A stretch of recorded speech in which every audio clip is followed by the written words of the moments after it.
आज बॅक्करेचा आहे जॉग्राफीचा पेपर. बॅक्करेला काही गणित विषय येत नव्हता म्हणून गणिताला 2 गोळ्या मारून आपण गणित विषय सोडून दिला होता. त्यात आज पेपरचा टायमिंग पण दुपारचा आहे. म्हटलं पेपर लिहिता लिहिता झोपच यायला बसली. आम्ही 3 जण निघालो होतो पेपरसाठी. दोघांचं सेंटर एकच होतं आणि माझं सेंटर दुसरीकडे होतं म्हणून आपला पुढला प्रवास ऋषी बरोबर. आपल्या स्वागतासाठी पोलिस आर्मी फौजी सगळेच आले होते. पिस्टॉल बंदूक हत्यार सगळं आणलं होतं. कमून आणलं होतं तर संगमनेरकरांनो मला कमेंट मध्ये नक्की सांगा, मला काय माहिती नाहीये.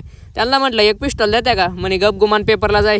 मग पेपरला पोहोचलो. चला तर मग 1 हात फिरवितो आणि डायरेक्ट पेपर झाल्यावर भेटतो. माझ्या चेहऱ्याचे एक्सप्रेशन वरून किती मार्क पडले असतील तुमच्या भावाला नक्की सांगा. 80 पैकी. पेपर उरकला पण मरणी भूक लागली त्यामुळे आम्ही डायरेक्ट स्टँडवर आलो. तिघांसाठी 3 अंडा रोल मागवले आणि एक मित्र व्हेज होता त्याच्यामुळे त्याला व्हेज रोल मागवला. हे मी फर्स्ट टाइमच ट्राय करीत होतो पण क्वालिटी लागलं. घरी आल्यानंतर पिंगळ्या पैलवान झुंबळ्या पैलवान आणि छोटा भीम बरोबर आपण गावात निघालो. कारण आपल्या गावात आहे ना मूळ गंगा माता व श्री हनुमान मूर्ती प्राणप्रतिष्ठा व कलशारोहण सोहळा चालू आहे. मंदिर एकदम